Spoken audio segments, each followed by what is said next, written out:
क्या हाल है आप लोगों के? खैर खैरियत से हैं, ठीक ठाक हैं? हमारे चैनल को लाइक, कमेंट, शेयर और सब्सक्राइब करना मत भूलिएगा। सोशल मीडिया पे इसको शेयर कर दिया करें। फेसबुक, इंस्टाग्राम, टिकटॉक पे भी आप हमें फॉलो कर सकते हैं।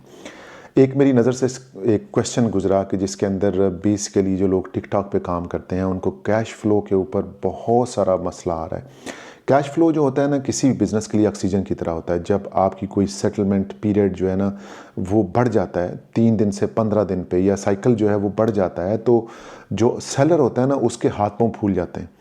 मे बी कि कोई टेक्निकल प्रॉब्लम भी हो सकता है, कोई टेक्निकल ग्लिच भी हो सकती है, लेकिन अगर इसकी थोड़ी सी डीप डाउन आप जाएंगे, इसको अंडरस्टैंड करेंगे कि आपके जो सेटलमेंट पीरियड हैं वो 3 से 15 दिन पे या 15 से 30 दिन पे क्यों जा रहे हैं। एक जो सेलर हैं जो तकरीबन 800 ऑर्डर महाना सेल कर रहे हैं या कर रहे हैं, उन्होंने ये क्वेश्चन किया है कि जी पिछले 6 माह से हमारा जो फास्ट सेटलमेंट थी वो तकरीबन यानी कि 3 दिन के अंदर हमारी जो सेटलमेंट थी वो आ जाती थी, लेकिन अचानक 7 फरवरी के बाद जो टिकटॉक ने हमें 15 दिन के ऊपर वापस कर दिया, यानी कि आपकी जो सेटलमेंट स्टैंडर्ड पीरियड है वो 15 दिन हो गया।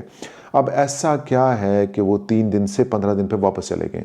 तो हमने ये देखना है कि क्यों ऐसा होता है कि आपका जो सेटलमेंट पीरियड है वो इतना बढ़ जाए, यानी 5 दिन से 3 दिन से लेके 15 दिन पे चला जाए या 30 दिन पे चला जाए।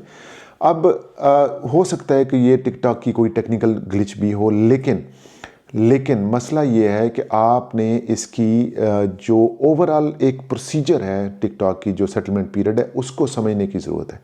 देखिए, आपका जो टोटल ऑर्डर्स होते हैं ना, जो कि आपकी एक क्वालिफाइड कंप्लीट ऑर्डर्स को मतलब देखता है कि आपने कितने ऑर्डर आए, कितने आपने शिप किए और वो डिलीवर हुए कस्टमर को, यानी क्वालिफाइड कंप्लीटेड ऑर्डर्स। अब मसला ये आ रहा है कि टिकटॉक का जो ट्रैकिंग सिस्टम है या जो एपीआई जो कि रॉयल मेल और एवरी को जो सिंक करता है, वो जो उसको एक्सेप्ट करता है और उसके ऊपर आपने जितने ऑर्डर भेजे हैं या वो कस्टमर को मिल गया है या कोरियर की वेबसाइट के साथ वो जो सिंक होता है, वो जब डिलीवरी होती है वो ऑटोमेटिकली उसको पिक करता है। लेकिन टिकटॉक में जो है वो अभी तक शिप्ड या इन ट्रांजिट जो है ना वो शो होता है। जब तक आपकी जो ट्रैकिंग है वो डिलीवर्ड तक नहीं पहुंचती है तो आपका जो ऑर्डर है वो डिलीवर्ड कंसिडर नहीं होता है।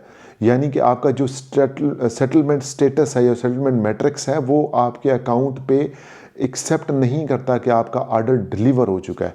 अब वो जब ऑर्डर डिलीवर ही नहीं होता तो वो समझता है कि जी ऑर्डर पहुंचा नहीं है और वो आपका जो सेटलमेंट पीरियड है उसको 15 दिन पे कर लेता है। अब जो सपोर्ट टीम है टिकटॉक की, ज़ाहिर है आपको पता है कि वो बॉट्स होते हैं और ऑटोमेटेड आपको रिप्लाई करते हैं। आप उनसे कोई भी चीज़ पूछें वो जी एक रटा ट्राया जो है ना वो जवाब आपको दे देते हैं। तो आप कोशिश करें कि आप कुछ ह्यूमन जो एजेंट हैं उनसे बातचीत करें। उनके ऊपर जो स्क्रीन पे आपको डिस्प्ले आ रहे हैं, अगर वो आप कुछ उनके साथ शेयर कर सकते हैं या कोई कुछ ऐसा एविडेंस प्रोवाइड कर सकते हैं। आप चाहे कस्में भी खाएंगे ना वो मानते नहीं है। आप कहते हैं वो उनके पास एक रटा ट्राया जवाब होता है, वो बार बार आपको बताते रहते हैं। अब होना क्या चाहिए इसके अंदर? देखिए, आपके जो मैनुअल एविडेंस हैं, फॉर एग्जांपल आपकी ट्रैकिंग की एक एक्सेल शीट बनाएं आप, उनके अंदर जितने ट्रैकिंग नंबर आ रहे हैं उनका प्रॉपर आप अपने स्टेटस मेंटेन करें कि कौन सा ट्रांजिट में आ रहा है, कौन सा डिलीवर हो गया है, कौन सा एक्सेप्टेड हो गया है, कौन सा अभी कहाँ पे पहुँचा है। और उसके साथ जो आपकी कोरियर की जो वेबसाइट है, जैसे एवरी आप यूज़ कर रहे हैं तो एवरी की जो वेबसाइट के जो स्क्रीनशॉट्स हैं वो आप साथ लगाएंगे, उसके साथ आप उसका स्टेटस लगाएंगे और फिर आप इसको जो ऑर्डर का जो इशू है उसका एक प्रॉपर एक टिकट रेज करेंगे। टेक्निकल इशू के ऊपर, सिस्टम बग के ऊपर या फाइनेंस की जो सेटलमेंट है उसके तहत आप टिकट खोलेंगे और टेक्निकल टीम जो है वो इसको असेस करेगी।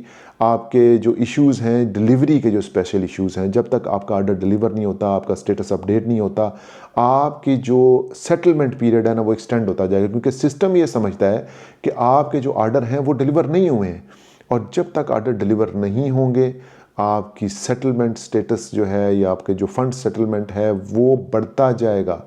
आप कोशिश करें कि आप अपने जो ट्रैकिंग है उनके ऊपर ख्याल रखें। आपकी प्रोडक्ट्स के जो भी आप ट्रैकिंग यूज़ कर रहे हैं वो वैलिड, अथेंटिक होनी चाहिए। सेटलमेंट पे ऊपर जब तक आपका प्रोडक्ट फिज़िकली डिलीवर नहीं होगा आपको रिफ़ंड या प्रोडक्ट की जो प्रॉफिट है या जो प्रॉफिट के सोर्सेज हैं वो नहीं मिलेंगे।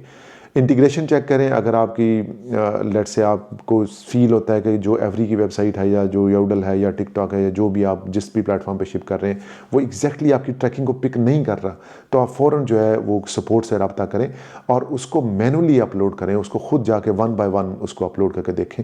अगर आपकी ट्रैकिंग के अंदर कोई फॉल्ट आ रहा है, यकीन करें कि आपका जो सेटलमेंट पीरियड है वो ऑटोमेटिकली एक्सटेंड हो जाएगा, बड़ा हो जाएगा और आप उससे कोई फ़ायदा नहीं उठा सकेंगे, फिर आपका सेटलमेंट पीरियड लंबा होता जाएगा। फिर भी आपको कोई मसला आ रहा है, आप मेरे व्हाट्सअप नंबर पर मुझसे रब्ता कर सकते हैं। मेरी कोशिश होगी कि मैं आपके अकाउंट की असेसमेंट करूं और बेहतर तरीके से आपको सपोर्ट प्रोवाइड कर सकूं। मेरे व्हाट्सअप नंबर पर मुझसे रब्ता कीजिएगा। सोशल मीडिया पे हमें लाइक, कमेंट, फॉलो और सब्सक्राइब करना मत भूलिएगा। Take care of your self. Next week तक अल्लाह हाफिज़।